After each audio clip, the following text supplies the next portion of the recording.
Hello everyone, आज के video में हम ऑल इंडिया बार एग्जामिनेशन 19 में मॉक टेस्ट को कवर करेंगे। ये जो मॉक टेस्ट है इसमें मैंने आपके एआईबी के 19 के जितने भी सब्जेक्ट हैं उन सब के सवालों को क्रम के हिसाब से जो जो वेटेज दे रखा है सबको वेटेज दे करके मैंने 100 नंबर का मॉक टेस्ट ये तैयार किया है। और मैंने आपको पूछा था इन सवालों के जवाबों को। मैंने इससे पहले यही मॉक टेस्ट आपको सिर्फ सवाल पूछे थे और कमेंट में आपको आंसर बताने थे। अब मैं आपको इन सवालों के आंसर्स बताऊंगा। देखते हैं आपके कितने सवाल सही होते हैं। Next question number 1। वह कौन सा प्रकरण है जिसमें सम्मन की प्रति परिसर के बाहर चिपकाकर उसकी तामील किए जाने को पर्याप्त माना गया? ऐसी परिस्थितियों में जिनमें प्रतिवादी पत्नी मकान के अंदर होने से उस पर तामील नहीं हो सकी और पति ने सम्मन लेने से इनकार कर दिया हो। तो ये क्वेश्चन था सीपीसी का। आपको केस बताना था। कौन सा केस था? Option A, B, C, D, इनमें से आपको ऑप्शन सेलेक्ट करना था और कमेंट में बताना था। तो इसका सही आंसर होगा ऑप्शन बी, मीरा रानी देव बनाम Goswami. Next question number 2।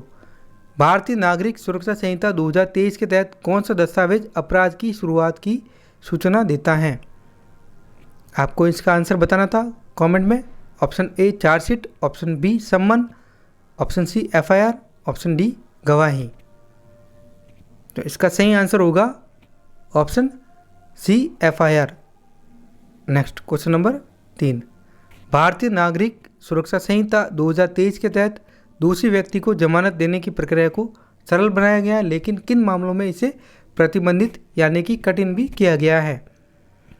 Option A राष्ट्रीय सुरक्षा से जुड़े अपराध, ऑप्शन बी महिलाओं के विरुद्ध अपराध, ऑप्शन सी संगठित अपराध, ऑप्शन डी उपरोक्त सभी। ये सवाल मैंने पूछा था और आपको कमेंट में इसका आंसर बताना था और मैं आपको इसका सही आंसर बताऊंगा। इसका आंसर होगा ऑप्शन डी उपरोक्त सभी। इन सभी मामलों में जमानत की जो प्रक्रिया है उसको कठिन बनाया गया है बीएनएसएस 2023 में, यानी कि भारतीय नागरिक सुरक्षा संहिता 2023 में। Next question number 4। भारतीय नागरिक सुरक्षा संहिता 2023 में कौन सा नया प्रावधान महिलाओं और बच्चों के लिए विशेष सुरक्षा प्रदान करता है? आपको कमेंट में आंसर बताना था। ऑप्शन ए 24 घंटों के भीतर शिकायत दर्ज करना, ऑप्शन बी त्वरित सुनवाई, ऑप्शन सी विशेष महिला मजिस्ट्रेट के द्वारा सुनवाई करना, ऑप्शन डी उपरोक्त सभी। तो इसका आंसर होगा ऑप्शन डी उपरोक्त सभी। आप क्रॉस चेक करते लेना आपने कितने सवालों को सही किया है। Next question number 5। भारतीय नागरिक सुरक्षा संहिता 2023 के तहत किन मामलों में ट्रायल इन कैमरा यानी कि कैमरा ट्रायल मैंडेटरी है? ऑप्शन ए यौन उत्पीड़न के मामले, ऑप्शन बी बच्चों के खिलाफ अपराध, ऑप्शन सी राष्ट्रीय सुरक्षा से संबंधित अपराध, ऑप्शन डी उपरोक्त सभी। इसका आंसर आपको कमेंट में बताना था। इसका सही आंसर होगा ऑप्शन डी उपरोक्त सभी। Next question number 6। प्लीडिंग से यानी कि अभिवचन से क्या अभिप्राय है? ये पूछा गया है, आपका सवाल पूछा गया है सीपीसी से। इसका मतलब बताना है। ऑप्शन ए वाद पत्र, ऑप्शन बी लिखित कथन, ऑप्शन सी शपथ पत्र, ऑप्शन डी वाद पत्र और लिखित कथन। मैं आपको बता देता हूँ इसका सही आंसर। इसका सही आंसर होगा ऑप्शन डी प्लेंट और रिटर्न स्टेटमेंट यानी कि वाद पत्र और लिखित कथन। ऑर्डर 6 आदेश 6 में अभिवचन डिस्कस कर रखा है और वहाँ पर प्लीडिंग में दोनों ही आते हैं, प्लेंट और रिटर्न स्टेटमेंट। ये सवाल आपके सीपीसी से पूछा गया था। Next question number 7। बीएनएसएस 2023 के तहत अग्रिम जमानत एंटीसिपेटरी बेल किसके द्वारा दी जा सकती है? आपको कमेंट में आंसर बताना था। Option A magistrate, option B सत्र न्यायालय, ऑप्शन सी उच्च न्यायालय, ऑप्शन डी बी और सी दोनों सही हैं। तो मैं आपको बता दूं कि एंटीसिपेटरी बेल के लिए एप्लीकेशन आप याचिका दायर कर सकते हो सत्र न्यायालय और उच्च न्यायालय दोनों में ही। तो इसका सही आंसर होगा option D. Next question number 8। भारतीय साक्ष्य अधिनियम 2023 के अनुसार प्रत्यक्ष साक्ष्य किसे कहा जाता है? डायरेक्ट एविडेंस किसे कहा जाता है? ये सवाल इसका आंसर आपको कमेंट में बताना था। ऑप्शन ए अप्रत्यक्ष साक्ष्य, ऑप्शन बी प्रथम दृष्टया साक्ष्य, ऑप्शन सी उस साक्ष्य को जो घटना के समय मौजूद हो, ऑप्शन डी लिखित साक्ष्य। इसका सही आंसर होगा ऑप्शन सी उस साक्ष्य को जो घटना के समय मौजूद हो, जो आई विटनेस था, जिसने घटना को अपनी आंखों से होते हुए देखा, ये डायरेक्ट एविडेंस कहलाएगा और ये सबसे बेस्ट एविडेंस होता है। नेक्स्ट क्वेश्चन नंबर 9, वादग्रस्त संपत्ति की रक्षा के लिए न्यायालय द्वारा नियुक्त व्यक्ति क्या कहलाता है? इस सवाल का जवाब आपको कमेंट में बताना था और ये पूछा गया है सीपीसी से। Option A commissioner, option B प्रापक, ऑप्शन सी अभिकर्ता, ऑप्शन डी सेल अमीन। इसका सही आंसर होगा ऑप्शन बी रिसीवर और ये डिस्कस है सीपीसी के ऑर्डर 40 में।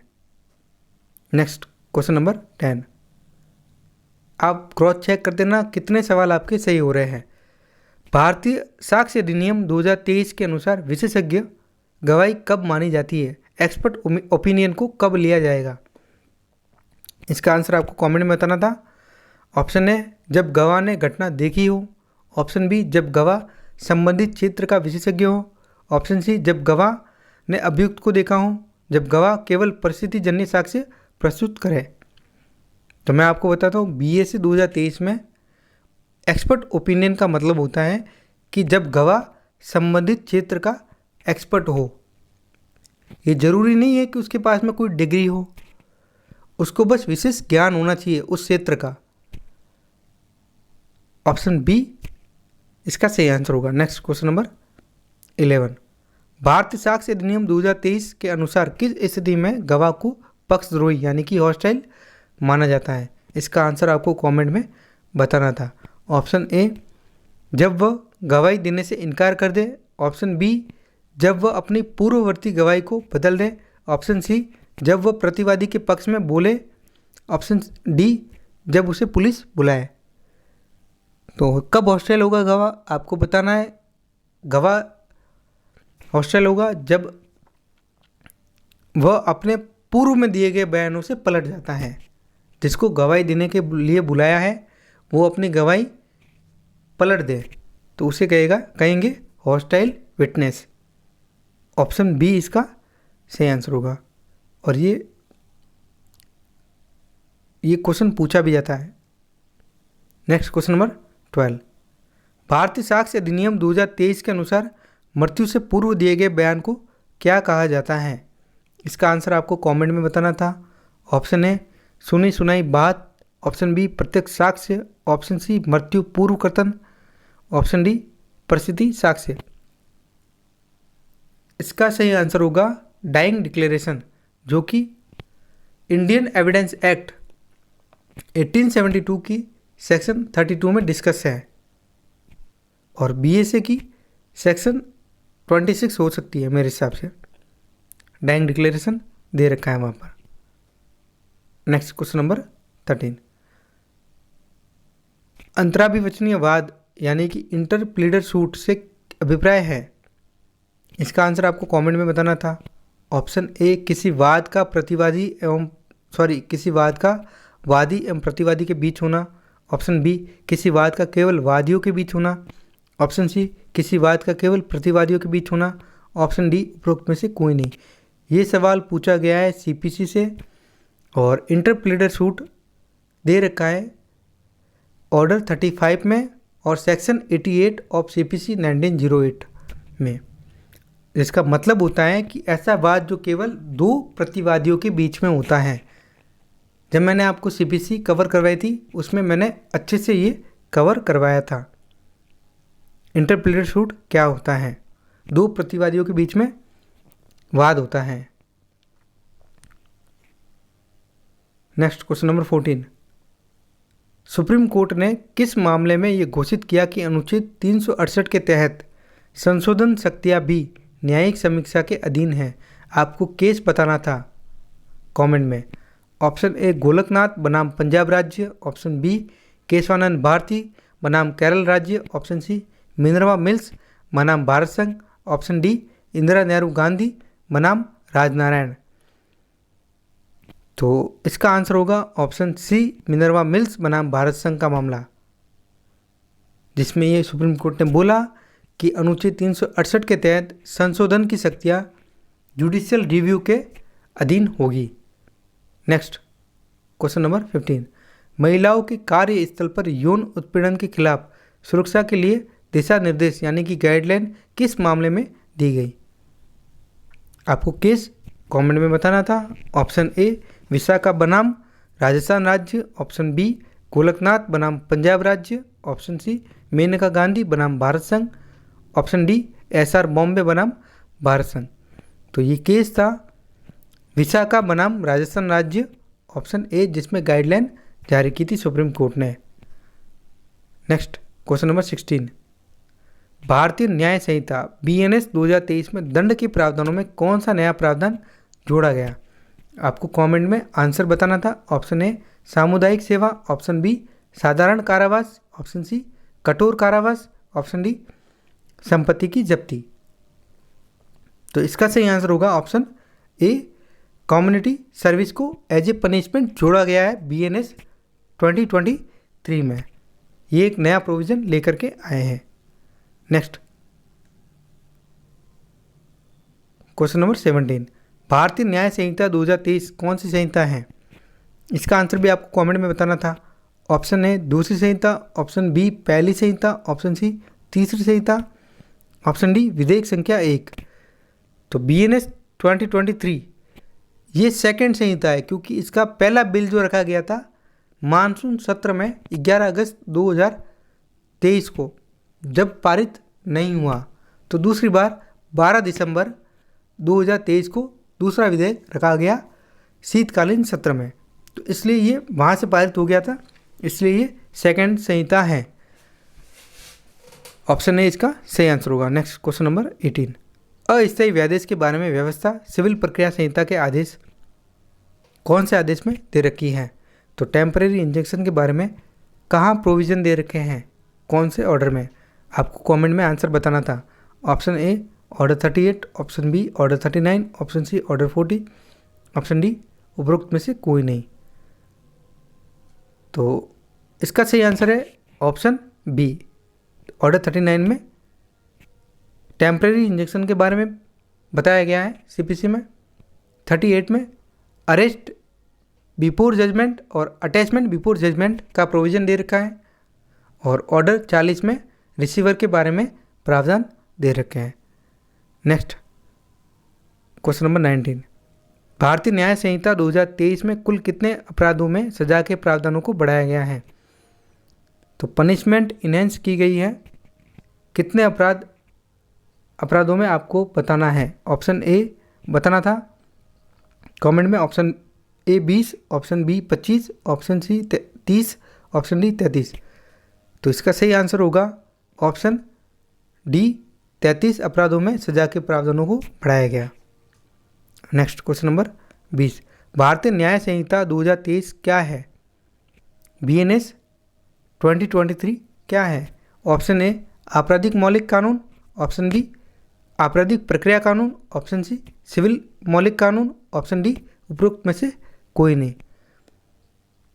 तो आपको इसका आंसर कमेंट में बताना था, आपने बताया भी होगा। इसका सही आंसर होगा आपराधिक मौलिक कानून।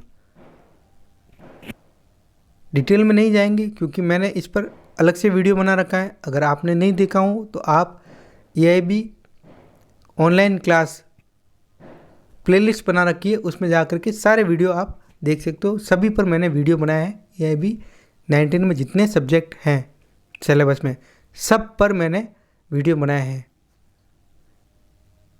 इसका सही आंसर होगा option A. Next question number 21, एक्टस नॉन फैसिट ट्रियम निसी मैंसिट रिया लैटिन की मैक्सिम का क्या अर्थ है? ऑप्शन ए कोई भी कार्यवाही अवैध नहीं है जब तक इसका परिणाम न हो, ऑप्शन बी दिमाग के बिना व्यक्ति अपराध नहीं कर सकता, ऑप्शन सी एक कृत्य अपराध नहीं बनता जब तक दोषपूर्ण मन न हो, ऑप्शन डी इनमें से कोई नहीं। इसका सही आंसर आपको कमेंट में बताना था। इस लैटिन की टर्म्स का क्या मतलब होता है।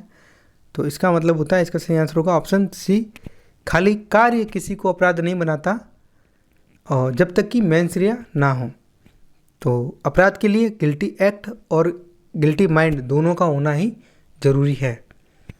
ऑप्शन सी इसका सही आंसर होगा। Next question number 22, damnum sine injuria का तात्पर्य क्या है? ये भी लैटिन टर्म है और ये पूछा गया है टॉर्ट से, लॉ ऑफ टॉर्ट से पूछा गया है। इसका आपको सही आंसर बताना था कमेंट में। ऑप्शन है नुकसान के बिना चोट नहीं हो सकती। ऑप्शन बी नुकसान बिना वैधानिक अधिकार के उल्लंघन के नुकसान है। ऑप्शन सी नुकसान हमेशा मुआवजे योग्य होता है। ऑप्शन डी नुकसान और चोट का कोई संबंध नहीं है। तो मैं आपको बता दूं, लॉ ऑफ टॉर्ट मेनली दो लैटिन की टर्म्स पर डिपेंड है, पूरा लॉ ऑफ टॉर्ट। पहली इंजूरिया साइन डैमनम, दूसरी डैमनम साइन इंजूरिया। यहाँ दूसरी वाली को पूछा गया है लैटिन की टर्म्स को। इसका मतलब होता है कि आपको चाहे कितना भी लॉस हो, कितना भी वास्तविक क्षति कारित हो, अगर आपके लीगल राइट वायलेट नहीं हुए हैं तब आपको मुआवजा नहीं दिया जाएगा। भले आपको कितनी भी वास्तविक हानि हुई हो, उससे कोई फर्क नहीं पड़ता।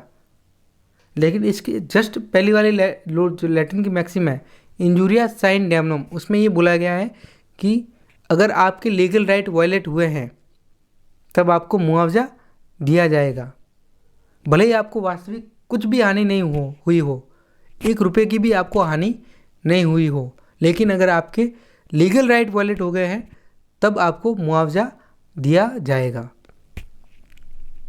तो इसका आंसर होगा option B. Next question number 23, Bharat में ट्रेडमार्क का पंजीकरण कितने वर्षों के लिए वैध होता है? आपको कमेंट में बताना था। ऑप्शन ए 5 वर्ष, ऑप्शन बी 7 वर्ष, ऑप्शन सी 10 वर्ष, ऑप्शन डी 20 वर्ष। इसका सही आंसर है ऑप्शन सी, ट्रेडमार्क जो है वो 10 वर्षों के लिए वैध होता है। नेक्स्ट क्वेश्चन नंबर 24, बौद्धिक संपदा का कौन सा रूप लोगो और ब्रांड नामों की सुरक्षा करता है? ये पूछा गया इंटेलेक्चुअल प्रॉपर्टी से। क्वेश्चन नंबर 23 और 24 दोनों। Option A patent, option B trademark, option C copyright, option D GI tag. आपको सही आंसर बताना था।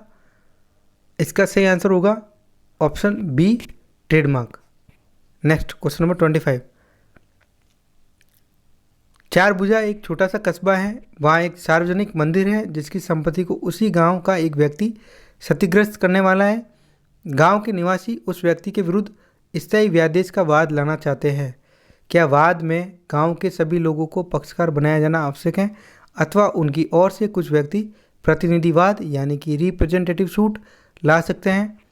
यदि प्रतिनिधिवाद ला सकते हैं तो सिविल प्रक्रिया संहिता के किन प्रावधानों के अंतर्गत लाएंगे?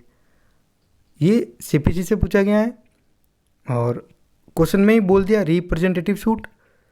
प्रोविज़न दे रखा है, आपको प्रोविज़न बताना है। ऑप्शन ए आदेश 1 नियम 8, ऑप्शन बी आदेश 6 नियम 17, ऑप्शन सी आदेश 13 नियम 2, ऑप्शन डी उपरोक्त में से कोई नहीं। कमेंट में इसका आंसर बताना था आपको। आप साथ में क्रॉस चेक करते रहना कितने सवाल आपके सही हो रहे हैं। इसका सही आंसर होगा option A order 1 rule 8। Next question number 26, निजी कंपनी के सदस्यों की अधिकतम सीमा क्या है? प्राइवेट कंपनी में मैक्सिमम लिमिट ऑफ मेंबर क्या होती हैं? Option A 50, option B 100, option C 200, option D 500। तो आपको बताना था इसका सही आंसर कमेंट में। इसका सही आंसर होगा option C 200। Next question number 27, company का अलग कानूनी अस्तित्व किस मामले में स्थापित किया गया? वो केस आपको बताना था कमेंट में। Option A Salomon versus Salomon and company limited, option B Ashbury railway carriage versus Riche, option C Foss versus Harbottle का मामला, option D Lee versus Lee's air farming limited. चारों केस आपके company law से related है और ये case, ये जो क्वेश्चन है ये भी कंपनी लॉ से पूछा गया है, जिसका वेटेज 2 नंबर का होता है आपके एआईबी में। और इसका सही आंसर होगा Salomon versus Salomon and company limited. इसी मामले में कोर्ट ने बोला था कि कंपनी का अपना खुद का कानूनी अस्तित्व होता है, यानी कि कंपनी अलग सदस्य अलग, दोनों अलग अलग होते हैं। कंपनी का अपना खुद का कानूनी अस्तित्व यानी कि लीगल सेपरेट एंटिटी है। Next question number 28। भूमि अधिग्रहण अधिनियम 2013 के तहत अधिग्रहण प्रक्रिया को पूरा करने के लिए अधिकतम मैक्सिमम टाइम लिमिट क्या है? ऑप्शन ए 2 वर्ष, ऑप्शन बी 3 वर्ष, ऑप्शन सी 5 वर्ष, ऑप्शन डी 10 वर्ष। इसका भी आंसर आपको कमेंट में बताना था। और ये पूछा गया आपके लैंड एक्विजिशन लॉ एक्ट, इसका वेटेज 2 नंबर का आपके एआईबी में है। आपको सही आंसर बताना था। इसका सही आंसर होगा ऑप्शन सी 5 वर्ष। Next question number 29। भूमि अधिग्रहण अधिनियम 2013 में पुनर्वास और पुनर्स्थापन अवार्ड का आदेश कौन दे सकता है, कौन देता है? आपको इसका सही आंसर बताना था कमेंट में। ऑप्शन ए राज्य सरकार, ऑप्शन बी केंद्र सरकार, option C collector, option D panchayat. तो इसका सही आंसर होगा ऑप्शन सी कलेक्टर। साथ में आपको क्रॉस चेक करना है कि आपका कितने आपके सवाल सही हो रहे हैं। Next question number 30। पेरिस समझौता किस विषय से संबंधित है? ये पूछा गया आपके एनवायरमेंटल लॉ से, जिसका वेटेज है 2 नंबर का। ऑप्शन है जैव विविधता संरक्षण, ऑप्शन बी जलवायु परिवर्तन, ऑप्शन सी वनों का संरक्षण, ऑप्शन डी जल संसाधन प्रबंधन। इसका आपको आंसर बताना है। इसका सही आंसर होगा ऑप्शन बी क्लाइमेट चेंज, जलवायु परिवर्तन। Next question number 31। ओजोन परत संरक्षण के लिए कौन सा अंतर्राष्ट्रीय समझौता लागू किया गया? ये भी आपके एनवायरमेंटल लॉ से पूछा गया है। इसका भी आंसर आपको कमेंट में बताना था। Option A Kyoto protocol, option B Montreal protocol, option C Paris समझौता, ऑप्शन डी रियो डिक्लेरेशन। इसका सही आंसर होगा option B Montreal protocol. Next question number 32। Phishing का क्या अर्थ है? ये क्वेश्चन पूछा गया है आपके साइबर लॉ से, जिसका वेटेज है 2 नंबर का। इसका आंसर आपको कमेंट में बताना था। ऑप्शन है बैंकिंग विवरण चुराने का प्रयास, ऑप्शन बी वायरस फैलाना, ऑप्शन सी डिजिटल सिग्नेचर का उपयोग करना, ऑप्शन डी नेटवर्क सुरक्षा। तो फिशिंग का मतलब होता है आपकी निजी जानकारी को चुराना बिना आपकी कंसेंट के। तो ऑप्शन ए इसका सही आंसर होगा। Next question number 33। साइबर अपराध के लिए भारत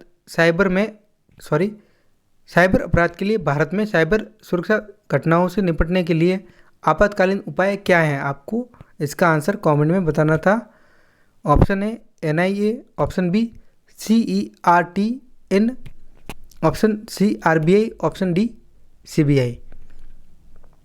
तो इसका सही आंसर होगा option B CERT-N। Next question number 34। GST को भारत में कब लागू किया गया था? तो आपको इन्फोर्समेंट डेट बतानी है GST की, कब लाया गया भारत में, कब लागू किया गया। कमेंट में इसका आंसर बताना था आपको। ऑप्शन ए 1 जुलाई 2016, ऑप्शन बी 1 जुलाई 2017, ऑप्शन सी 1 अप्रैल 2017, ऑप्शन डी 1 जनवरी 2018।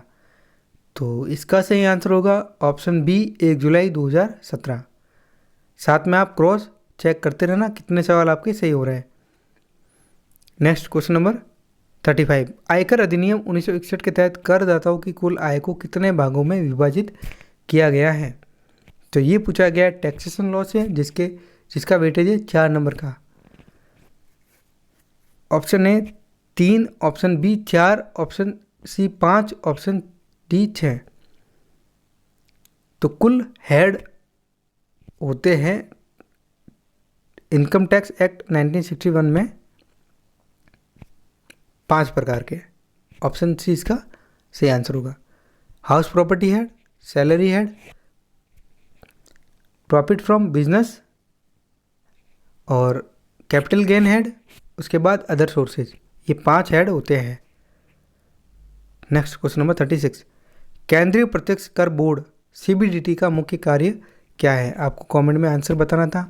ऑप्शन ए अप्रत्यक्ष कर संग्रह, ऑप्शन बी प्रत्यक्ष करों का प्रशासन, ऑप्शन सी GST लागू करना, ऑप्शन डी आयात और निर्यात कर संग्रह। तो इसका सही आंसर होगा CBDT का मुख्य कार्य है प्रत्यक्ष करों का प्रशासन करना, ऑप्शन बी इसका सही आंसर होगा। नेक्स्ट क्वेश्चन नंबर 37, आयकर अधिनियम 1961 के तहत सुपर सीनियर सिटीजन की आयु सीमा क्या है? इसका आंसर आपको कमेंट में बताना था। ऑप्शन ए 60 वर्ष, ऑप्शन बी 65 वर्ष, ऑप्शन सी 70 वर्ष, ऑप्शन डी 80 वर्ष। तो इसका सही आंसर होगा सुपर सीनियर सिटीजन 80 वर्ष, ऑप्शन डी इसका सही आंसर होगा। नेक्स्ट क्वेश्चन नंबर 38, बाल श्रम को प्रतिबंधित करने के लिए न्यूनतम आयु क्या है? कमेंट में आपको इसका आंसर बताना था। ऑप्शन ए 14 वर्ष, ऑप्शन बी 16 वर्ष, ऑप्शन सी 18 वर्ष, ऑप्शन डी 12 वर्ष। इसका सही आंसर होगा ऑप्शन ए 14 वर्ष। नेक्स्ट क्वेश्चन नंबर 39, मातृत्व लाभ अधिनियम मैटरनिटी बेनिफिट एक्ट 1961 के तहत कितने सप्ताह का मातृत्व अवकाश दिया जाता है? इसका सही जवाब आपको बताना था कमेंट में। ऑप्शन ए 8 सप्ताह, ऑप्शन बी 12 सप्ताह, ऑप्शन सी 26 सप्ताह, ऑप्शन डी 20 सप्ताह। ये सवाल पूछा गया आपके लेबर लॉ से, जिसका वेटेज है 4 नंबर का, और इसका सही आंसर होगा ऑप्शन सी 26 सप्ताह। नेक्स्ट क्वेश्चन नंबर 40, ग्रेच्युटी भुगतान के लिए कर्मचारी को न्यूनतम कितने वर्षों तक सेवा पूरी करनी होती है? आपको कमेंट में आंसर बताना था। ऑप्शन ए 2 वर्ष, ऑप्शन बी 5 वर्ष, ऑप्शन सी 10 वर्ष, ऑप्शन डी 7 वर्ष। ये भी सवाल लेबर लॉ से पूछा गया है। इसका सही आंसर होगा ऑप्शन बी 5 वर्ष। नेक्स्ट क्वेश्चन नंबर 41, कारखाना अधिनियम 1948 के तहत एक दिन में कितने घंटे काम की अनुमति है? तो इसका आपको सही आंसर कमेंट में बताना था। ऑप्शन ए 6 घंटे, ऑप्शन बी 9 घंटे, ऑप्शन सी 10 घंटे, ऑप्शन डी 12 घंटे। तो इसका सही आंसर होगा ऑप्शन बी 9 घंटे। ये भी सवाल लेबर लॉ से पूछा गया है। Next question number 42, bar council of India का मुख्यालय कहाँ स्थित है?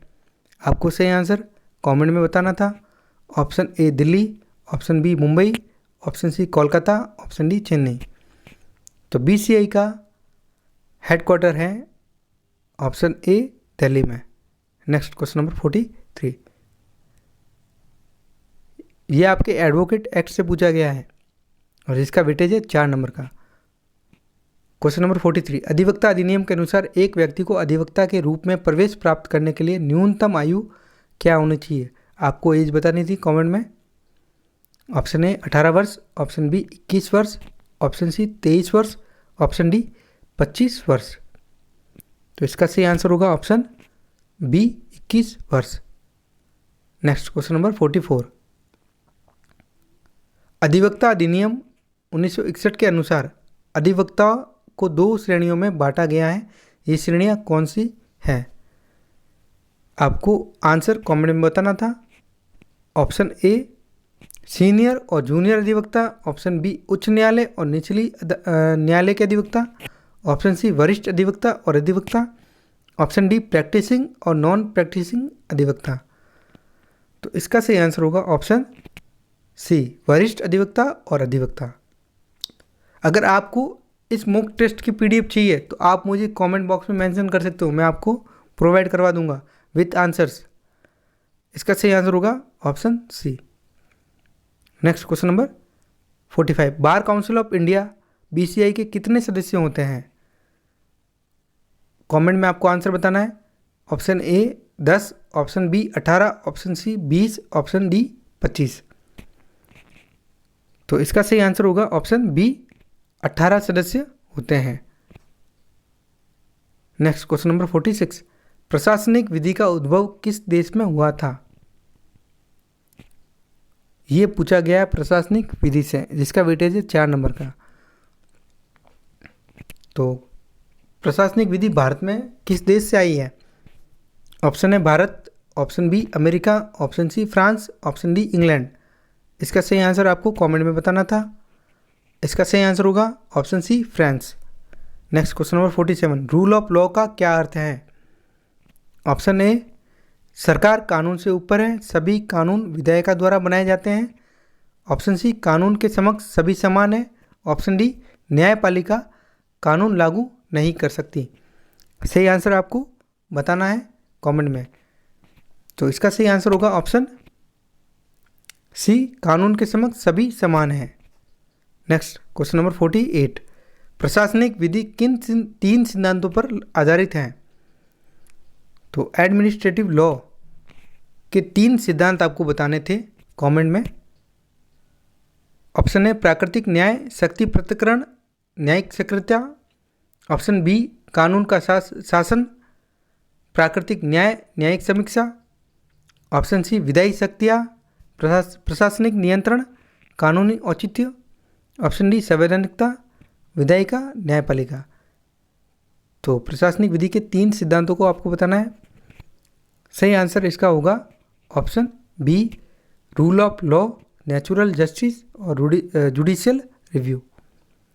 नेक्स्ट क्वेश्चन नंबर 49, आर्बिट्रेशन प्रक्रिया किस प्रकार की होती है? इसका आंसर आपको कमेंट में बताना था। न्यायिक, अर्धन्यायिक, प्रशासनिक, अनौपचारिक।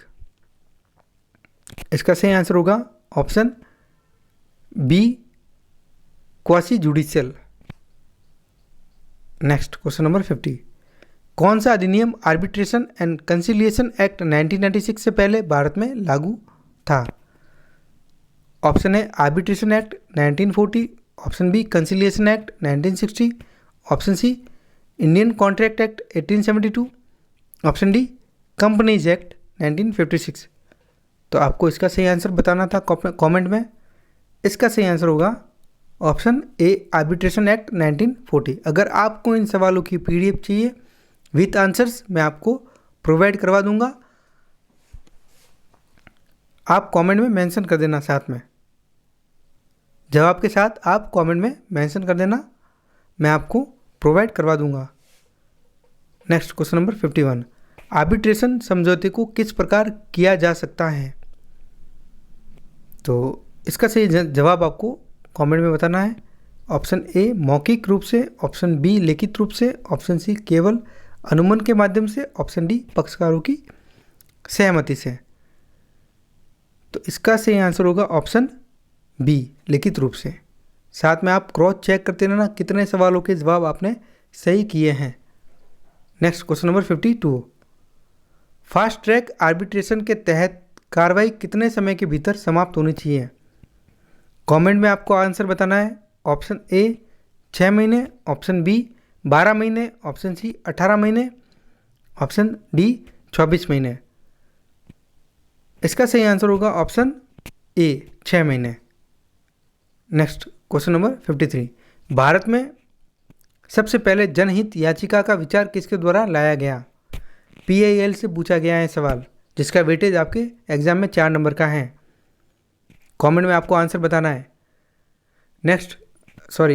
ऑप्शन ए न्यायमूर्ति PN भगवती, ऑप्शन बी न्यायमूर्ति MS बेग, ऑप्शन सी न्यायमूर्ति M हरिप्रसाद, ऑप्शन डी न्यायमूर्ति दीपक मिश्रा। तो इसका सही आंसर है ऑप्शन ए न्यायमूर्ति PN भगवती, जिन्हें PIL का जनक भी कहा जाता है। नेक्स्ट क्वेश्चन नंबर 54, जनहित याचिका की सुनवाई का अधिकार किन न्यायालयों के पास में है? आपको कमेंट में आंसर बताना था। ऑप्शन ए केवल उच्च न्यायालय, ऑप्शन बी केवल सर्वोच्च न्यायालय, ऑप्शन सी सर्वोच्च न्यायालय और उच्च न्यायालय दोनों, ऑप्शन डी केवल जिला न्यायालय। तो इसका सही आंसर होगा ऑप्शन सी सर्वोच्च न्यायालय और उच्च न्यायालय दोनों। नेक्स्ट क्वेश्चन नंबर 55, PIL के मामले में सर्वोच्च न्यायालय को सबसे पहले किस मामले में सफलता मिली? आपको केस कमेंट में बताना था। ऑप्शन ए सायरा बानो बनाम भारत संघ, ऑप्शन बी विश्वनाथ मिश्रा बनाम भारत संघ, ऑप्शन सी हुसैनारा खातून बनाम बिहार राज्य, ऑप्शन डी मेनका गांधी बनाम भारत संघ। कई बार AIB के एग्जाम में पूछा गया है, कई बार। इसका सही आंसर होगा ऑप्शन सी हुसैनारा खातून बनाम बिहार राज्य। नेक्स्ट क्वेश्चन नंबर 56, किस भारतीय न्यायालय ने पीआईएल को सोशल एक्शन लिटिगेशन का नाम दिया? कमेंट में आपको आंसर बताना है। ऑप्शन ए दिल्ली उच्च न्यायालय, ऑप्शन बी कलकत्ता उच्च न्यायालय, ऑप्शन सी गुजरात उच्च न्यायालय, ऑप्शन डी भारत का सर्वोच्च न्यायालय। तो इसका सही आंसर होगा ऑप्शन डी भारत का सर्वोच्च न्यायालय। अगर आपको इन सवालों की पीडीएफ चाहिए, आप मुझे जवाब के साथ कमेंट बॉक्स में मेंशन कर देना, मैं आपको प्रोवाइड करवा दूंगा विथ आंसर्स। इसमें आंसर नहीं है। नेक्स्ट क्वेश्चन नंबर 57, आईपीसी के अनुसार अपराध की प्रवृत्ति में सबसे आवश्यक तत्व कौन सा है? आपको कमेंट में बताना था। ऑप्शन ए आशय, ऑप्शन बी अवसर, ऑप्शन सी सहमति, ऑप्शन डी परिणाम। तो इसका सही आंसर होगा ऑप्शन ए आशय। नेक्स्ट क्वेश्चन नंबर 58, आईपीसी के तहत हत्या यानी कि मर्डर और गैर इरादतन हत्या यानी कि कल्पेबल होमिसाइड के बीच मुख्य अंतर क्या है? इसका सही आंसर आपको कमेंट में बताना है। ऑप्शन ए हत्या में इरादा होता है जबकि गैर इरादतन हत्या में नहीं। ऑप्शन बी हत्या में पूर्व नियोजन होता है जबकि गैर इरादतन हत्या में नहीं होता। ऑप्शन सी हत्या में गंभीर चोट शामिल होती है जबकि गैर इरादतन हत्या में नहीं होती। ऑप्शन डी कोई अंतर नहीं। इसका सही जवाब आपको कमेंट में बताना था। क्रॉस चेक करते रहना, मैं इसका सही आंसर बताता हूँ। इसका सही आंसर होगा ऑप्शन बी, हत्या में मर्डर में प्री प्लानिंग होती है लेकिन कल्पेबल होमिसाइड में प्री प्लानिंग नहीं होती है। फॉर एग्जांपल सडन प्रोवोकेशन में प्री प्लानिंग नहीं होती लेकिन वहाँ पे मृत्यु कारित हो जाती है। प्राइवेट डिफेंस एक्सीड कर जाओगे वहाँ पर भी प्री प्लानिंग नहीं होती है, यानी कि गैर इरादतन हत्या में प्री प्लानिंग नहीं होती है, हत्या में होती है। मेन डिफरेंस इसका यही है। नेक्स्ट क्वेश्चन नंबर 59, व्यक्ति सी ने व्यक्ति डी को डराकर उसकी संपत्ति हड़प ली, ये किस अपराध के तहत आएगा? कमेंट में आपको बताना है। ऑप्शन ए चोरी, ऑप्शन बी जबरन वसूली, ऑप्शन सी धोखाधड़ी, ऑप्शन डी अपहरण। इसका सही आंसर होगा ऑप्शन बी एक्सटॉर्शन। चोरी में कभी भी डर नहीं होता है, बिना कंसेंट के सामने वाले के उसकी संपत्ति को चुरा लिया जाता है। बिना कंसेंट के चल संपत्ति को, मूवेबल प्रॉपर्टी को ले लिया जाता है, वो चोरी होती है, कोई भी डर नहीं होता है। लेकिन जबरन वसूली यानी कि एक्सटॉर्शन, जिसे अपकर्षण भी कहते हैं, उसमें डर दिखाया जाता है, इमीडिएट थ्रेट क्रिएट किया जाता है। जैसे बंदूक लगा दी सर पे, पैसा मांगा जाता है या फिर कोई भी मूवेबल सामान मांगा जाता है ज़बरदस्ती कंसेंट के साथ में। तो एक्सटॉर्शन अच्छे से मैंने आईपीसी में कवर कर रखा है और आपको कवर करवाया भी था अच्छे से डिफरेंस। इसका सही answer B, option B. Next question number 60, police remand कितने दिनों तक बढ़ाई जा सकती है? इसका आंसर आपको कमेंट में बताना था। ऑप्शन ए 15 दिन, ऑप्शन बी 30 दिन, ऑप्शन सी 60 दिन, ऑप्शन डी 90 दिन। मैंने आपको जब ये सवाल पूछा गया है सीआरपीसी से 1973 से, और मैंने आपको जब सीआरपीसी करवाई थी उस समय मैंने आपको बताया था कि जो कस्टडी है वो दो प्रकार की होती है, एक जुडिशियल, एक पुलिस कस्टडी। पुलिस कस्टडी की मैक्सिमम पीरियड जो होगा वो होता है 15 दिन का, उससे ज़्यादा नहीं होगा। तो इसका आंसर होगा option A. Next question number 61, Hindu विवाह अधिनियम 1955 के तहत किसी विवाह को रद्द करने के लिए आवेदन करने की समय सीमा क्या है? तो हिंदू मैरिज एक्ट 1955 में ये प्रोविज़न दे रखा है कि आप जा सकते हो पिटीशन लेकर के डाइवोर्स के लिए न्यायालय में, लेकिन उसके लिए शादी को 1 साल पूरा हो गया हो। ऑप्शन बी इसका सही आंसर होगा। नेक्स्ट क्वेश्चन नंबर 62, हिंदू उत्तराधिकार अधिनियम 1956 किस प्रकार की संपत्ति पर लागू होता है? इसका आंसर आपको कमेंट में बताना है कि जो ये हिंदू उत्तराधिकार अधिनियम, हिंदू सक्सेशन एक्ट 1956 है, ये किस प्रकार की संपत्ति पर डील करता है? ऑप्शन ए वसीयत की गई संपत्ति, ऑप्शन बी बिना वसीयत की संपत्ति, ऑप्शन सी विदेशी संपत्ति, ऑप्शन डी केवल कृषि भूमि। तो ये जो आपके हिंदू सक्सेशन एक्ट 1956 हैं, ये इंटरस्टेट प्रॉपर्टी यानी कि बिना वसीयत की संपत्ति पर डील करता है। ऑप्शन बी इसका सही आंसर होगा। नेक्स्ट क्वेश्चन नंबर 63, हिंदू दत्तक एवं भरण पोषण अधिनियम के अनुसार दत्तक ग्रहण के लिए बच्चा किस आयु का होना चाहिए? आपको बताना है कमेंट में आंसर। ऑप्शन ए 15 वर्ष से कम, ऑप्शन बी 18 वर्ष से कम, ऑप्शन सी 21 वर्ष से कम, ऑप्शन डी कोई आयु सीमा नहीं है। तो इसका सही जवाब होगा ऑप्शन ए 15 वर्ष से कम। उसी बच्चे को एडॉप्शन में लिया जा सकता है जिसकी आयु 15 वर्ष से कम हो। साथ में आप क्रॉस चेक कर देना कितने सवाल आपके सही हो रहे हैं। अगर आपको इन सवालों की पीडीएफ चाहिए, आप मुझे जवाब के साथ कमेंट बॉक्स में मेंशन कर देना, मैं आपको प्रोवाइड करवा दूंगा विथ आंसर्स। ये विदाउट आंसर वाली है, मैं आपको आंसर्स वाली प्रोवाइड करवा दूंगा PDF. Next question number 64, Hindu अप्राप्त व्यय और संरक्षकता अधिनियम 1956 के अंतर्गत अप्राप्त व्यय कौन होता है? कमेंट में आपको आंसर बताना है।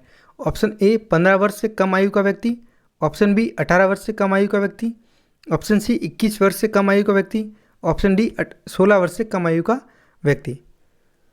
तो सही जवाब आपको बताना है कमेंट में। इसका सही जवाब होगा ऑप्शन बी, 18 वर्ष से कम आयु को माइनर मानते हैं, अवयस्क मानते हैं।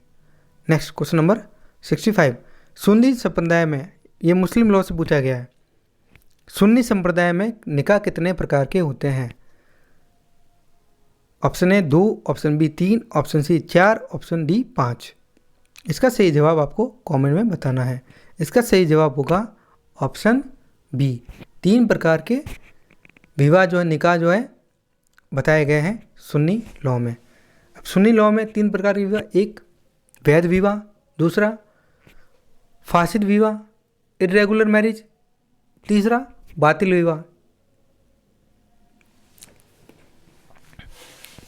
नेक्स्ट क्वेश्चन नंबर 66, मुस्लिम विधि में जबर क्या है? कमेंट में बताना है। ऑप्शन ए विवाह में संरक्षकता, ऑप्शन बी इजानत, ऑप्शन सी तलाक अहसन, ऑप्शन डी तलाक हसन। तो सही जवाब आपको कमेंट में बताना था। इसका सही जवाब मैं आपको बताता हूँ, विवाह में संरक्षकता को जबर कहते हैं। ऑप्शन ए इसका सही आंसर होगा। नेक्स्ट क्वेश्चन नंबर 67, मुस्लिम विधि में मूसा किसे कहते हैं? कमेंट में बताना है आपको। ऑप्शन ए विवाह के पक्षकारों को, ऑप्शन बी हिबा को, ऑप्शन सी मेहर को, ऑप्शन डी चल या अचल संपत्ति में के अविभाजित भाग को। तो इसका सही आंसर होगा चल या अचल संपत्ति के अविभाजित भाग को मूसा कहते हैं। ऑप्शन डी सही आंसर होगा। नेक्स्ट क्वेश्चन नंबर 68, मुस्लिम विधि में वक्फ को परिभाषित किया गया है। आपको सही आंसर कमेंट में बताना है। ऑप्शन ए खैरात, ऑप्शन बी ज़कात, ऑप्शन सी धार्मिक दान, ऑप्शन डी संपत्ति से मिलने वाले लाभ को जनहित में लगाना। तो इसका सही आंसर होगा ऑप्शन डी। मैंने आपको जब मुस्लिम लॉ पढ़ाया था उसमें मैंने बताया था कि वक्फ जो होता है उसमें संपत्ति को एक बार के लिए प्रतिबंधित कर दिया जाता है, फिक्स कर दिया जाता है, उससे मिलने वाले लाभ को लोगों के लिए जनहित में लगाया जाता है, उसके बेनिफिट के लिए लगाया जाता है। तो ऑप्शन डी इसका सही आंसर होगा। नेक्स्ट क्वेश्चन नंबर 69, मौरी बीबी वर्सेस धर्मोदास घोष केस में किस सिद्धांत को स्पष्ट किया गया? आपको कमेंट में आंसर बताना था। जिन्होंने नहीं देखा है पहला वाला वीडियो तो आप अभी कमेंट में आंसर बता देना, मैं आपको आंसर का जवाब बता दूंगा। ऑप्शन ए नाबालिगों का अनुबंध अवैध है, ऑप्शन बी धोखा, ऑप्शन सी गलत विवरण और ऑप्शन डी बाध्यता।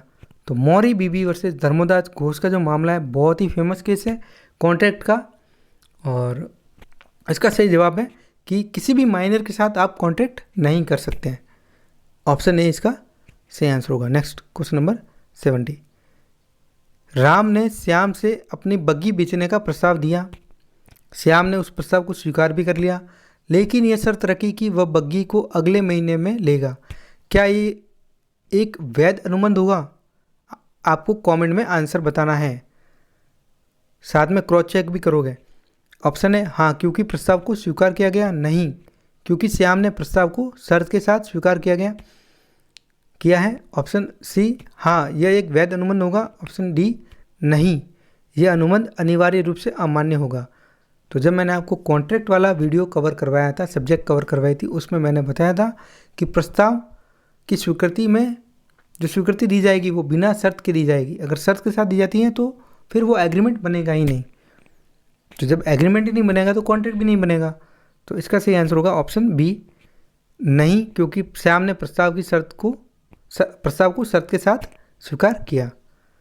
नेक्स्ट क्वेश्चन नंबर 71, उपनिदान बेलमेंट अनुबंध की परिभाषा क्या है? कमेंट में आपको बतानी है। ऑप्शन ए, एक अनुबंध जिसमें एक पक्ष दूसरे पक्ष से पैसे उधार लेता है।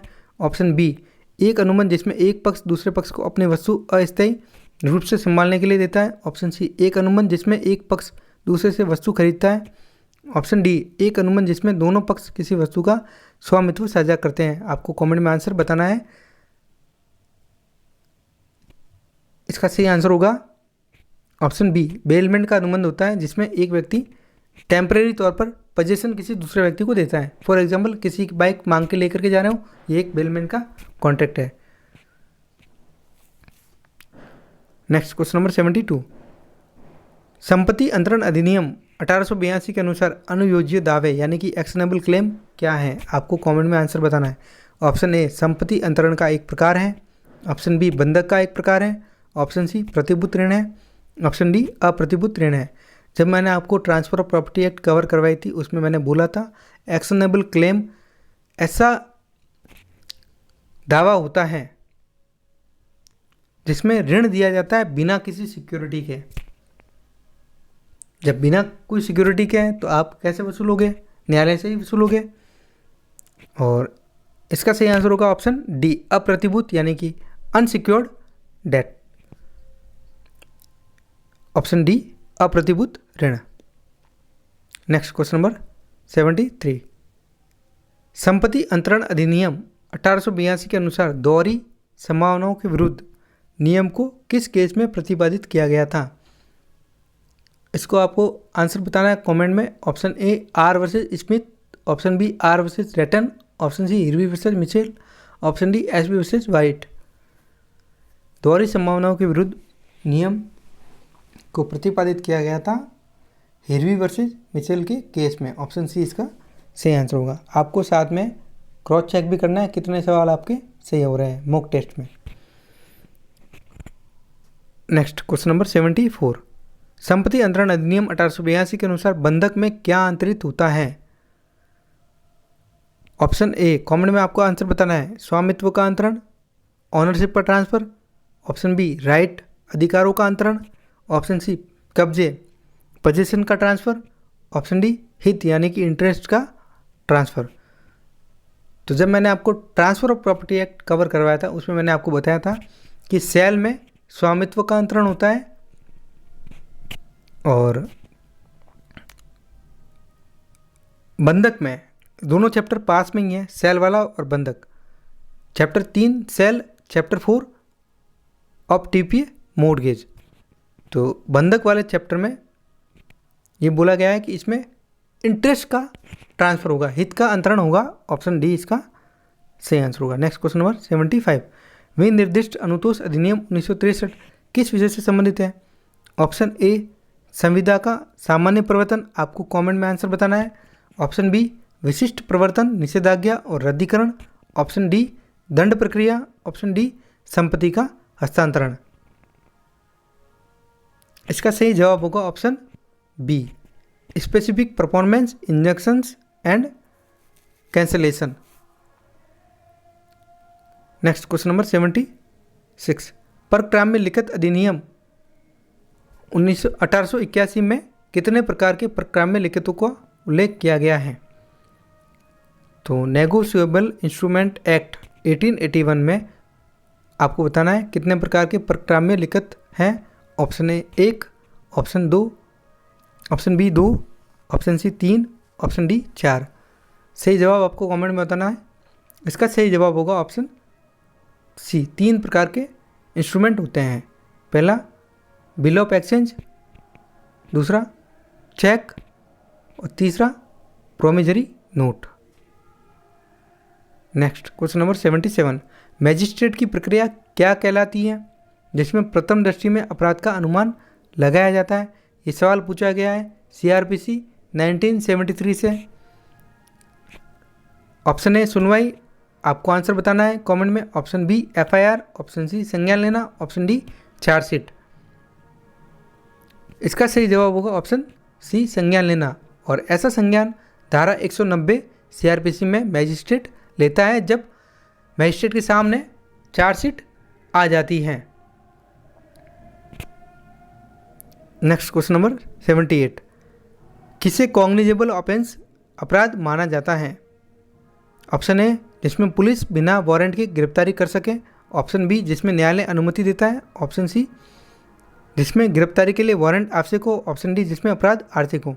आपको जवाब कमेंट में बताना है इसका सही जवाब क्या होगा, कॉग्निजेबल ऑफेंस क्या होता है।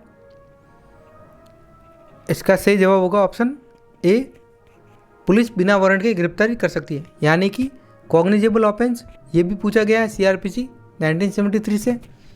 ऐसा अपराध जिसमें पुलिस अधिकारी के पास में पावर्स है कि वो बिना मैजिस्ट्रेट के ऑर्डर के इन्वेस्टिगेशन चालू कर सकता है और गिरफ्तारी भी बिना वारंट के कर सकता है।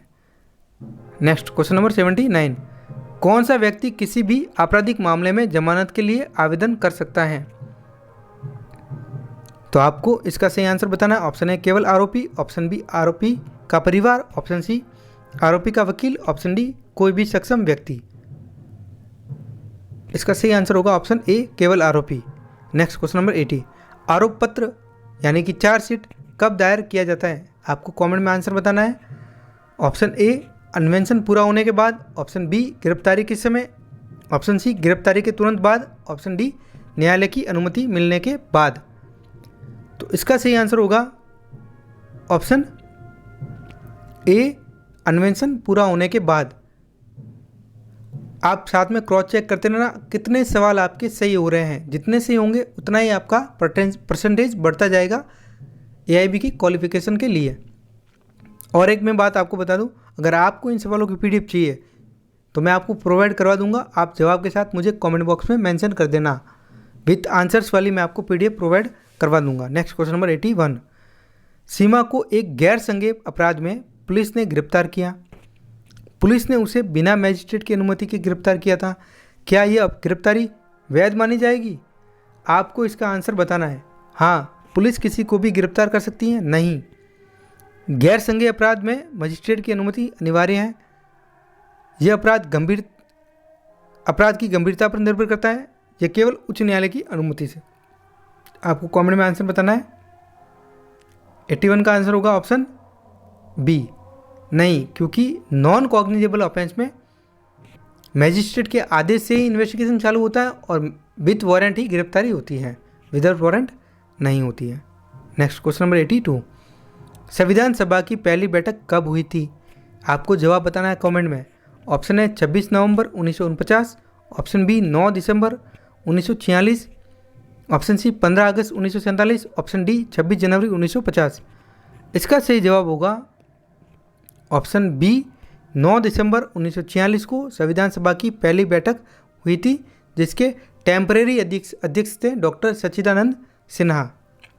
उसके बाद उसके स्थायी अध्यक्ष बन गए थे doctor Rajendra Prasad. Next question number 83, भारतीय संविधान का कौन सा भाग संविधान की आत्मा माना जाता है? आपको जवाब बताना है कमेंट में। ऑप्शन ए मौलिक अधिकार, ऑप्शन बी राज्य के नीति निर्देशक तत्व, ऑप्शन सी प्रस्तावना, ऑप्शन डी संघीय ढांचा। इसका सही आंसर होगा भारतीय संविधान का कौन सा भाग संविधान की आत्मा होती है? तो मैं आपको बता दूं, इसका सही जवाब होगा प्रस्तावना, option C preamble. Next question number 84, भारतीय संविधान की प्रस्तावना में समाजवादी और धर्मनिरपेक्ष शब्द किस संविधान के संशोधन के माध्यम से जोड़े गए थे? आपको जवाब बताना है कमेंट में। ऑप्शन ए पहला संशोधन, ऑप्शन बी 42वां संशोधन, ऑप्शन सी 44वां संशोधन, ऑप्शन डी 73वां संशोधन। इसका सही जवाब होगा 42वां संविधान संशोधन।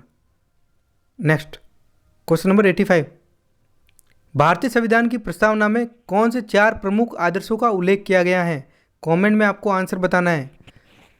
ऑप्शन ए स्वतंत्रता, समानता, बंधुता, न्याय। ऑप्शन बी धर्म, भाषा, संस्कृति, शिक्षा। ऑप्शन सी राष्ट्रीयता, समाजवाद, धर्मनिरपेक्षता, स्वतंत्रता। ऑप्शन डी शिक्षा, संस्कृति, धर्म और समानता। सही आंसर आपको कमेंट में बताना है। मैं आपको बताता हूँ, इसका सही आंसर होगा ऑप्शन ए स्वतंत्रता, समानता, बंधुता, न्याय। साथ में आप क्रॉस चेक करते रहना कितने सवाल आपके सही हो रहे हैं। अगर पहला वाला वीडियो नहीं देखा है तो इस वीडियो में ही आप जवाब देते रहना और चेक करते रहना। नेक्स्ट क्वेश्चन नंबर 86, संविधान का संरक्षक किसे कहा जाता है? ऑप्शन ए आपको कमेंट में बताना है सही आंसर, प्रधानमंत्री। ऑप्शन बी राष्ट्रपति। ऑप्शन सी सर्वोच्च न्यायालय। ऑप्शन डी राज्यपाल। तो संविधान का संरक्षक कौन है? सही जवाब आपको कमेंट में बताना है। इसका सही जवाब होगा ऑप्शन सी सर्वोच्च न्यायालय। साथ में आप क्रॉस चेक करते रहना कितना आपका सवाल जितने आपके सही हो रहे हैं देखते रहना आप। अगर आपको इन सवालों की पीडीएफ चाहिए मैं आपको प्रोवाइड करवा दूंगा। जवाब के साथ मुझे आप कमेंट में मेंशन कर देना, मैं आपको विद आंसर्स वाली पीडीएफ प्रोवाइड करवा दूंगा। नेक्स्ट 87, भारतीय संविधान में मौलिक अधिकारों का प्रावधान कहाँ से लिया गया है? Option A Britain. Option B संयुक्त राज्य अमेरिका। Option C Canada. Option D Ireland. आपको बताना है आंसर। इसका सही आंसर होगा ऑप्शन बी संयुक्त राज्य अमेरिका। नेक्स्ट क्वेश्चन नंबर 88, भारतीय संविधान की किस अनुसूची में भाषाओं का उल्लेख है? आपको आंसर बताना है। ऑप्शन ए पहली अनुसूची। ऑप्शन बी छठी अनुसूची। ऑप्शन सी 8वीं अनुसूची। ऑप्शन डी 10वीं अनुसूची। सही जवाब आपको बताना है। इसका सही जवाब होगा ऑप्शन सी 8वीं अनुसूची। नेक्स्ट क्वेश्चन नंबर 89, भारतीय संविधान में कितने मौलिक अधिकारों का उल्लेख है? आपको कमेंट में आंसर बताना है कितने फंडामेंटल राइट है। Option A 6। Option B 7। Option C 8। Option D 9। आपको सही जवाब बताना है। इसका सही आंसर होगा ऑप्शन ए 6। पहले 7 हुआ करते थे लेकिन संपत्ति के मौलिक अधिकार को हटा दिया गया है, अब केवल 6 मौलिक अधिकार हैं। नेक्स्ट क्वेश्चन नंबर 90, भारतीय साक्ष्य अधिनियम के अनुसार साक्ष्य का अर्थ क्या है? ऑप्शन ए आपको जवाब बताना है कमेंट में। ऑप्शन ए दस्तावेजी साक्ष्य। ऑप्शन बी मौखिक साक्ष्य। ऑप्शन सी दोनों। ऑप्शन डी इनमें से कोई नहीं। इसका सही आंसर होगा ऑप्शन सी, साक्ष्य का मतलब दस्तावेजी साक्ष्य और मौखिक साक्ष्य दोनों। नेक्स्ट क्वेश्चन नंबर 91, निम्न में से किस मामले में अभियुक्त के पक्ष में बाह्य साक्ष्य होता है? आपको जवाब बताना है कमेंट में। बर्डन ऑफ प्रूफ किस पे होता है? ऑप्शन ए अभियोजन पक्ष पर। ऑप्शन बी प्रतिवादी पक्ष पर। ऑप्शन सी पुलिस पर। ऑप्शन डी जज पर। इसका सही आंसर होगा ऑप्शन ए, प्रोसिक्यूशन पर ही हमेशा बर्डन ऑफ प्रूफ होता है। नेक्स्ट क्वेश्चन नंबर 92, हियर से एविडेंस क्या है? इसका सही जवाब आपको कमेंट में बताना है। ऑप्शन नंबर ए अप्रासंगिक साक्ष्य। ऑप्शन बी प्रत्यक्ष गवाही। ऑप्शन सी व्यक्ति द्वारा सुनी गई बात। ऑप्शन डी प्रासंगिक साक्ष्य। हियर से का मतलब होता है, हियर से एविडेंस सुनी सुनाई बात, व्यक्ति द्वारा सुनी गई बातें जो कोर्ट में एडमिसिबल नहीं होती अनलेस कि उसके अपवाद धारा 6 ऑफ इंडियन एविडेंस एक्ट 1872 और धारा 3 BSA 2023 रेस गेस्टा है एडमिसिबल है, और dying declaration section 32 of Indian evidence act 1872 और सेक्शन 26 ऑफ BSA 2023 एडमिसिबल है। नेक्स्ट क्वेश्चन नंबर 93, साक्ष्य अधिनियम के किस धारा में साक्ष्य को परिभाषित किया गया है? तो यहाँ पर साक्ष्य अधिनियम पूछा गया है, पुराना वाला एक्ट इंडियन एविडेंस एक्ट 1872। आपको आंसर बताना है धारा 3, धारा 5, धारा 9, धारा 11। तो इसका सही जवाब होगा ऑप्शन ए, धारा 3। नेक्स्ट क्वेश्चन नंबर 94, टॉर्ट में इंजूरियस एंड डैमनम का क्या मतलब होता है? आपको बताना है कमेंट में आंसर। ऑप्शन ए हानि के बिना चोट। ऑप्शन बी हानि होने पर कोई कानूनी अधिकार नहीं। ऑप्शन सी हानि और चोट दोनों का होना। ऑप्शन डी केवल संपत्ति के नुकसान। तो मैंने आपको बताया था इंजूरियस एंड डैमनम एक लैटिन की मैक्सिम है और ये बहुत इंपॉर्टेंट है लॉ ऑफ टॉर्ट में। इसका मतलब होता है अगर आपके लीगल राइट वायलेट हुए हैं, भले ही आपको कोई वास्तविक हानि नहीं हुई है, लेकिन फिर भी आपको कंपनसेशन दिलाया जाएगा प्रतिवादी से। ऑप्शन ए इसका सही आंसर होगा। Next question number 95, vicarious liability का सिद्धांत क्या बताता है? आपको आंसर बताना है। ऑप्शन ए, एक व्यक्ति अपने कार्यों के लिए स्वयं जिम्मेदार होता है। ऑप्शन बी, एक व्यक्ति दूसरे के कार्यों के लिए जिम्मेदार होता है। ऑप्शन सी, कोई व्यक्ति केवल अनुबंधों का पालन करता है। ऑप्शन डी, कोई व्यक्ति अपने कर्तव्यों का पालन नहीं करता है। सही जवाब आपको कमेंट में बताना है। इसका सही जवाब होगा ऑप्शन बी, एक व्यक्ति दूसरे के कार्यों के लिए जिम्मेदार होता है। नेक्स्ट क्वेश्चन नंबर 96, मोटरयान अधिनियम के अनुसार दुर्घटना के बाद कितने समय के भीतर पीड़ित को मुआवजे का दावा करना होता है? आपको जवाब बताना है कमेंट में। ऑप्शन ए 6 महीने, ऑप्शन बी 1 वर्ष, ऑप्शन सी 60 दिन, ऑप्शन डी कोई समय सीमा नहीं। इसका सही जवाब होगा ऑप्शन ए 6 महीने। पहले इसके लिए कोई समय सीमा नहीं थी, लेकिन अभी सुप्रीम कोर्ट ने एक लेटेस्ट जजमेंट बताया है, जारी किया है, जिसमें ये बोला है कि 6 महीने के भीतर भीतर पीड़ित को मुआवजे के लिए दावा लाना होगा। तो इसका आंसर होगा option A. Next question number 97, उपभोक्ता संरक्षण अधिनियम 2019 के अंतर्गत कौन सा निकाय उपभोक्ता शिकायतों के निवारण के लिए अंतिम अपील का स्थान है? आपको सही जवाब कमेंट में बताना है। ऑप्शन ए जिला उपभोक्ता आयोग, ऑप्शन बी राज्य उपभोक्ता आयोग, ऑप्शन सी राष्ट्रीय उपभोक्ता आयोग, ऑप्शन डी उच्चतम न्यायालय।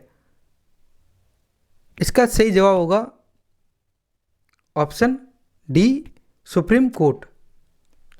अंतिम अपील हमेशा ही सुप्रीम कोर्ट पे होती है। आपको क्रॉस चेक करना है कि आपके कितने सवाल मॉक टेस्ट में सही हो रहे हैं। नेक्स्ट क्वेश्चन नंबर 98, डिक्रिया कितने निम्नांकित प्रकार की होती हैं? डिक्रियों के प्रकार बताने हैं, आपको कमेंट में आंसर बताना है। ऑप्शन ए प्रारंभिक, ऑप्शन बी अंतिम, ऑप्शन सी भागत प्रारंभिक और भागत अंतिम, ऑप्शन डी उपरोक्त सभी। ये सीपीसी से पूछा गया है। इसका सही जवाब होगा ऑप्शन डी, क्योंकि जो डिक्री होती है वो प्रारंभिक भी हो सकती है, प्रिलिमिनरी हो सकती है, या तो फाइनल हो सकती है अंतिम, या तो पार्टली प्रिलिमिनरी और पार्टली फाइनल, दोनों ही हो सकती है। इसका ऑप्शन ए, बी और सी तीनों सही है। इसका जवाब होगा ऑप्शन डी।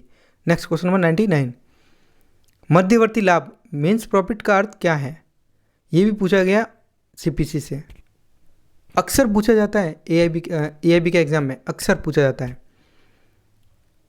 मीन्स प्रॉफिट का मतलब होता है, आपको इसका मतलब बताना है। ऑप्शन ए ऐसा लाभ जो संपत्ति पर दोषपूर्ण कब्जा रखने वाले व्यक्ति को वस्तुतः प्राप्त हुआ है। ऑप्शन बी ऐसा लाभ जो दोषपूर्ण कब्जा रखने वाले व्यक्ति ने संपत्ति में सुधार करके अर्जित किया है। ऑप्शन सी ऐसा लाभ जो संपत्ति पर दोषपूर्ण कब्जा रखने वाले व्यक्ति को वस्तुतः प्राप्त हुआ है या वह मामूली उद्यम से प्राप्त कर सकता था। ऑप्शन डी उपरोक्त में से कोई नहीं। आपको कमेंट में जवाब बताना है। इसका सही आंसर होगा ऑप्शन सी, ऐसा लाभ जो संपत्ति पर दोषपूर्ण कब्जा रखने वाले व्यक्ति को वस्तुतः प्राप्त हुआ है या वह मामूली उद्यम से प्राप्त कर सकता था। Next question number 100, last question, न्यायालय की अंतर्निहित शक्तियों का उल्लेख किस धारा किस आदेश में है? तो आपको बताना है कि इनहेरेंट पावर कहाँ दे रखा है, और ये पूछा गया है सीपीसी से। ऑप्शन ए धारा 92, ऑप्शन बी धारा 151 में, ऑप्शन सी आदेश 40 में, ऑप्शन डी आदेश 40 नियम 20 में। कमेंट में आपको आंसर बताना है।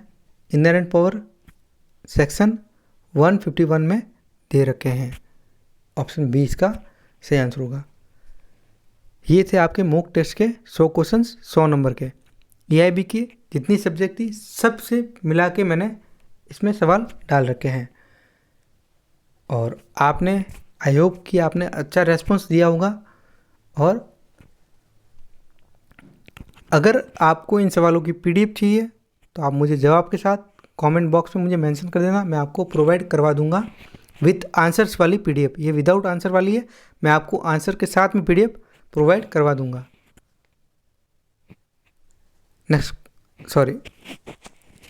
ये जो सवाल थे आप डायरेक्ट देख करके भी सॉल्व कर सकते हो, क्योंकि एआईबी का जो एग्ज़ाम है उसमें आप बेरेक्ट लेकर के जा सकते हो।